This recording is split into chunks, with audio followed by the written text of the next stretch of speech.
Hey there, hey. Welcome to the Unlock Your Life podcast. I'm your host, Lori Harris, and today we're going to start with something a little bit different. Join me. It's an invitation. Stretch your arm.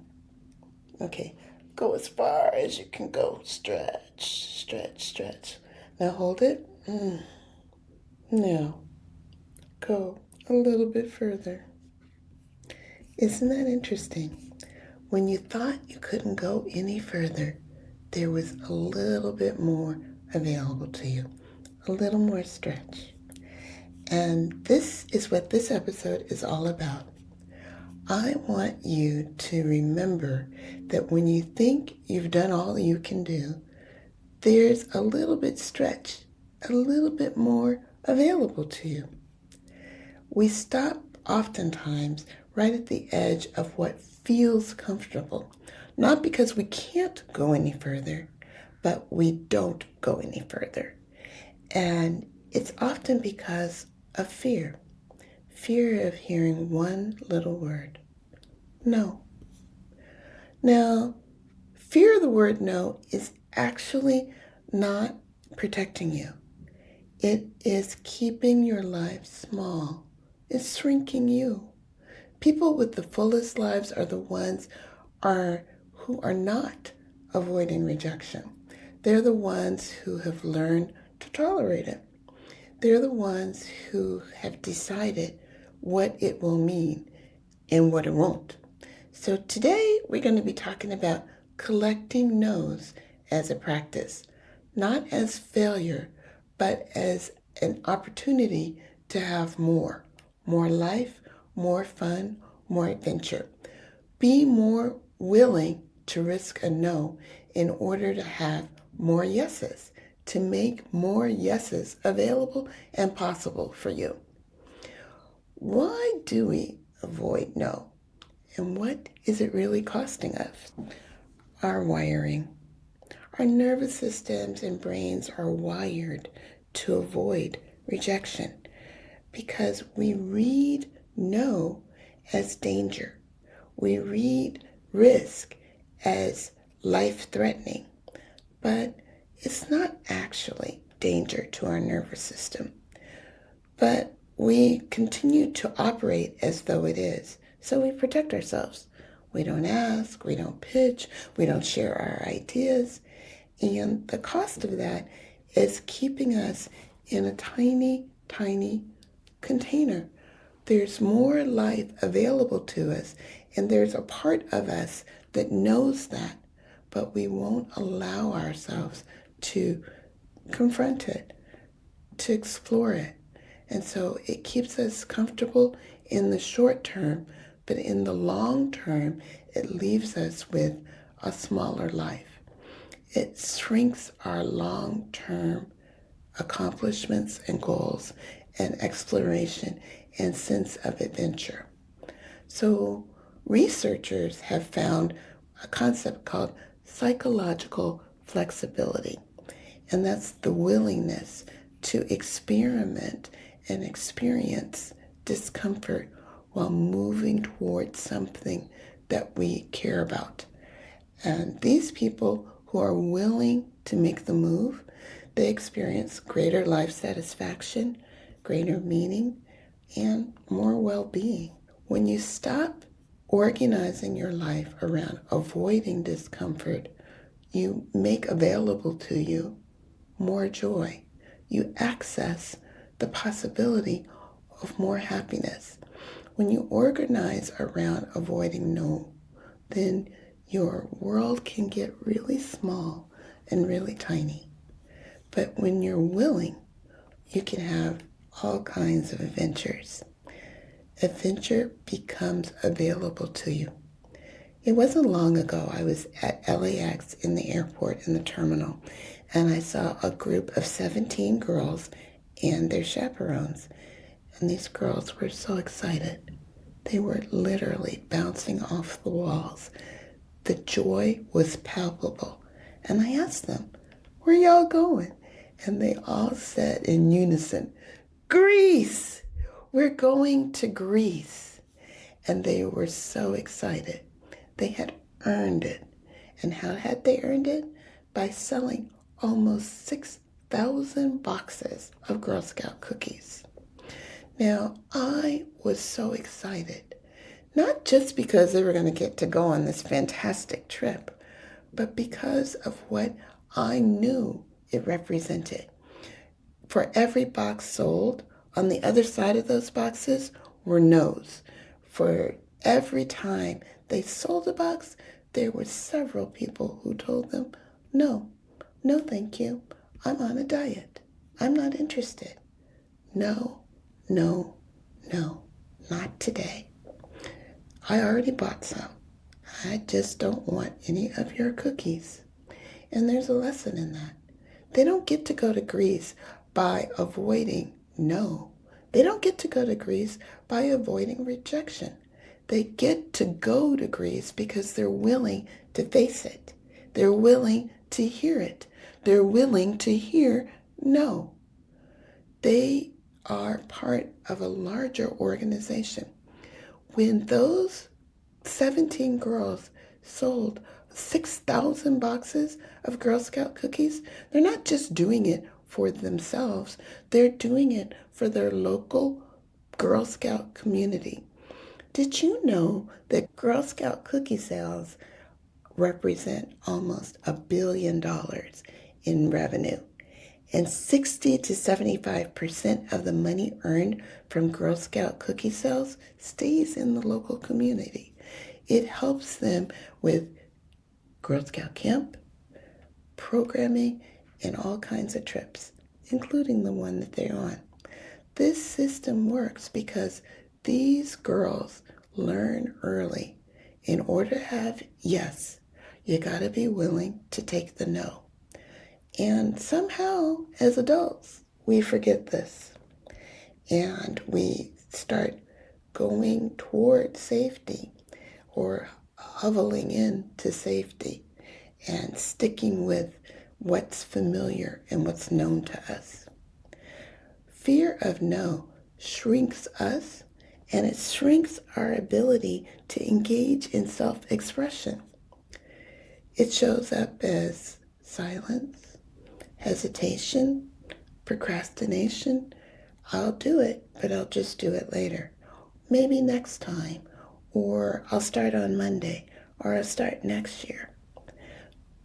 Research shows that when we have rejection sensitivity, we have lower life satisfaction, more depressive symptoms all throughout our lives, and it causes us to be less authentic in our own self-expression. We literally are less of ourselves. We are not exploring the things that light us up, that excite us, that make us go, I wonder, wouldn't it be cool if, when you stop listening to that voice, your life gets smaller. Now, it doesn't mean that you always have to have the answer and know how everything is going to work out. You actually might not know how it's going to work out. But if we're only scanning for rejection, you're no longer fully showing up for yourselves. We get lost and we stop saying what we really think. We stop asking for what we really want. And we lose touch with the things that light us up. So we become a smaller version of ourselves. We live a smaller version of the life that's available to us. So I'm inviting all of us to think of no as merely information. It's just data. And if you can allow yourself to play with that, to entertain that notion for just a little bit, it creates an opening, a shift, and that shift can change everything. When you take a no, not as a verdict on who you are or the value of your ideas, and it's just information, then it allows you to develop what's been called a growth mindset.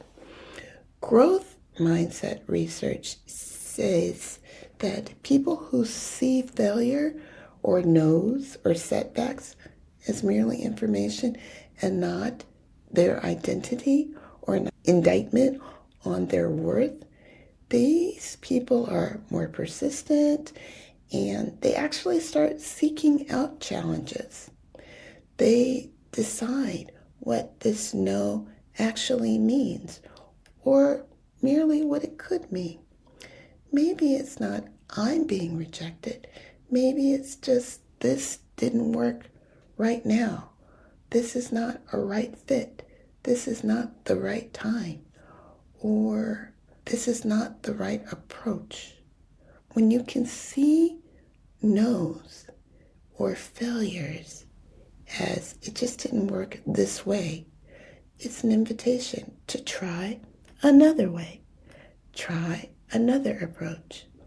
So when we can approach life and not take it so personally, but we keep it moving, then we develop capacity. And we're not causing ourselves to require confidence in the moment when we're really not that sure. It's okay to be unsure. You don't have to actually know it's all going to work out. But you can know that you have the capacity to recover. You can know that you have the capacity to unpack this experiment for new information, for new ideas, for another creative approach. You are working on building capacity. And when you do, you're going to be going towards fulfillment. You're not trying to be fearless. You are learning to stay the course, to stay present, even when you're feeling a little bit of discomfort, even when you are tempted to shut down. You learn not to, and you, more importantly, learn not to turn in on yourself. When we learn to accept that this experiment is an opportunity for me to do it differently, for me to grow, for me to learn a thing. We can train ourselves to stop fighting uncomfortable emotions. And we can turn away from shame and disappointment and tell ourselves, because it didn't work out this time, it doesn't mean a negative thing about me. In fact, it could mean I'm a stick with it person. I'm a not quit it person. You can give yourself an attaboy. You are still in the game.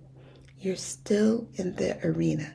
And as long as you stay in the arena, then you have the ability to come up with creative solutions, to expand your own creativity, to expand your relationships, to move toward things that will help you in your long-term goals, aspirations, or just in the capacity to go toward more fun and expansion. You don't need to eliminate fear.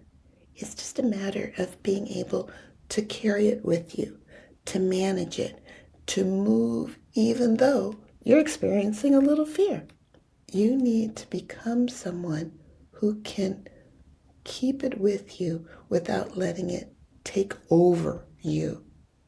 So this year, I'm inviting you, this year, this week, this moment, to change the game. What if we made this a period of collecting more no's? Because when you are collecting more no's, you are developing a ratio. You are increasing your chances. And the more no's you get, the closer you are to the yes. So I am asking you, whenever you have that thought that goes through your mind, wouldn't it be cool if? Don't let that idea die right there on the vine. Allow yourself to let it flourish, to let it bloom, to let it come into fruition? What is it that your mind and your heart is trying to tell you? Wouldn't it be cool if? So what if this was the year of thinking differently? What if this was the year of collecting no's? Go for that promotion. Go for that opportunity. Expand more, do more, push more, invite more, explore more. What if you did it differently? Trying new things that you've never tried before. Wouldn't it be cool if I did a TED Talk? How do you even do a TED Talk? Well, nothing's stopping you from at least finding out how. How do people get to do TED Talks? Do the research. What about all those really cool inventions that you have rolling around in your mind, or that you have sketched out, or you've been working on in the garage?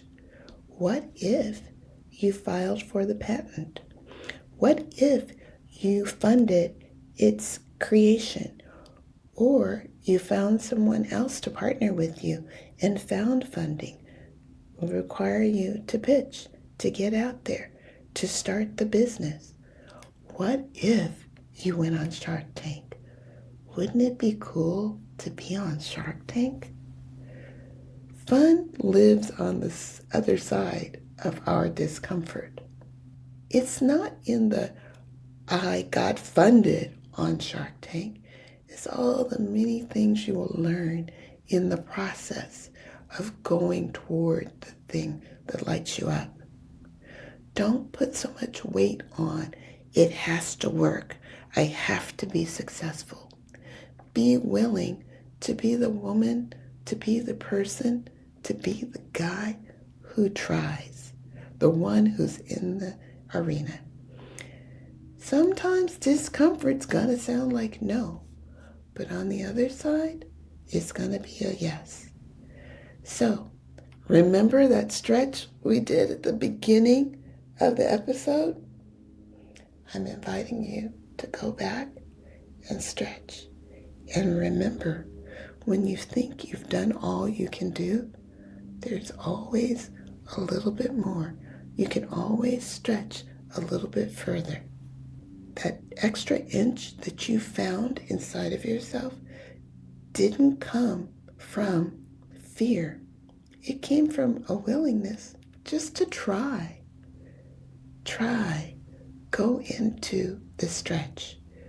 When you think you've done all you can do, I'm here to remind you, you haven't. There's still a little bit more you can give.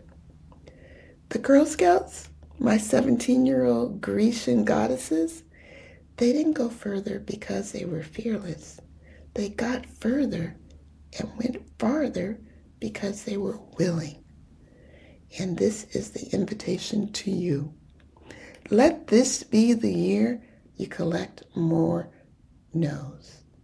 Just go for one more no this week. One ask, one reach, one moment when you knock, even if they don't open the door. If you're willing to hear the no and you get it, celebrate it, because that no means you're one step closer to your next yes.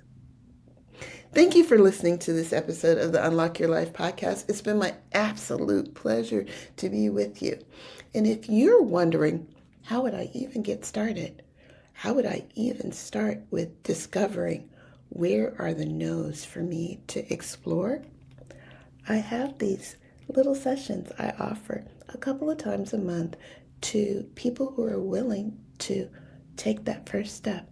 They're called clarity sessions, and they're just what you need to figure out what would be the path to, wouldn't it be cool if?